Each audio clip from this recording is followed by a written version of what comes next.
What's up, Ragin Nation? How's it going? This is Alex here, and you're watching a Ragin Ronin review. Got a review for you. I saw Cold Pursuit. It's the latest action film starring Liam Neeson. I actually thought Liam Neeson was retiring from action films after he starred in so many of those movies, those action films directed by Jean-Claude Serra, like Unknown, Commuter, Non-Stop, and what was the other one? Run All Night. And on top of that, he's got the Taken trilogy, and I forget what else he was in besides that, but like that's already 7 action films. And then he said he's retiring from action films, and then he comes out with Cold Pursuit, which is essentially Taken in the snow or Taken in the winter, because it's about him trying to get his son back. I think when you watch the trailer, it shows that they kidnapped the son, and I think they killed the son in the trailer. But anyways, the movie is just full on Liam Neeson trying to go after the bad guys who did dirty to his son. So that's Taken in the winter, and this movie takes place in a snowy environment. So, and there's lots of snow, by the way. So it's essentially Taken in winter, but it's actually not quite that. It plays out more like, what's that movie called with Denzel Washington? That revenge thriller, Man on Fire.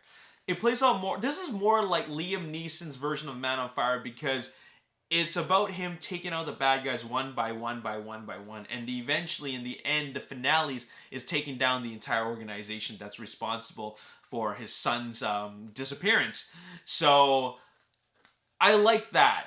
And I also like the fact that this is very different from your typical Liam Neeson actioner, because it turns out that this movie is more of a revenge thriller as well as a dark comedy. I didn't see that part coming. I didn't know that it was going to be a dark comedy, and I think that by having it a dark comedy was what made Liam Neeson to be interested in the script, because there's a lot of bizarre and awkward comedy bits in this movie, like comedy that really you don't expect it to be there. Like, you think it shouldn't be there because this is a pretty morbid scene, but then they throw in this sight gag, and it really just throws things off. And then I was in the theater with just not very many people in there, but I found myself laughing quite often, and I was just thinking to myself, am I the only one seeing this? Like, is this not funny? This is pretty funny.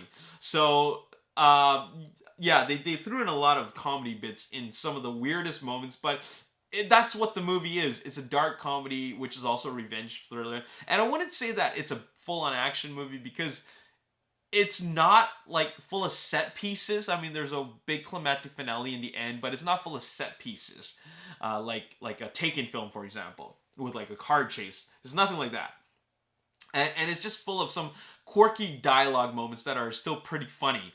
And this actually is based off of a Norwegian film which came out in 2014. I think it's called In Order of Disappearance. But anyways, they renamed it Cold Pursuit, and that's what it is. And it makes me wonder, like, I thought that this was an original piece, but it actually, they must have really wanted to copy this style to where it was a dark comedy and just really bring that to Western audiences, because I just feel like a lot of this comedy is it feels so intentional. Like, they really throw it in there, and I find that it works. Like, it might set the tone of the movie a little bit off, but I find it works. It's entertaining, it's funny, and it just really kind of changes the tone and the feel of the film in this movie, which is really just about a whole bunch of people dying one by one by one by one. So it's I think it's a nice little balance, and it's just a little quirky. And there you have it. I'm going to give this movie a 7 out of 10. And I actually like the fact that it takes place in a snowy environment. It really makes the weather, the climate, the harsh climate play a character in this movie. Like, it needed to be a snowy film. So that was really cool. And it just changed the story a little bit more, because it's, they have to deal with the weather as well. And lots of snow. Anyways, that's all I got to say in this review. I'm going to give Cold Pursuit a 7 out of 10. I really enjoyed it. It's not a movie that you need to like really go out and watch, but if you're a Liam Neeson fan and you liked what he did in his previous action films, then you should definitely check this out. 7 out of 10. As always, if you enjoyed this review, want to see more, make sure you hit the like button, subscribe to the YouTube channel, like me on Facebook, The Ragin Nation, also follow me on Twitter, Ragin Nation. My name is Alex. Thanks for watching. See you next time. Peace.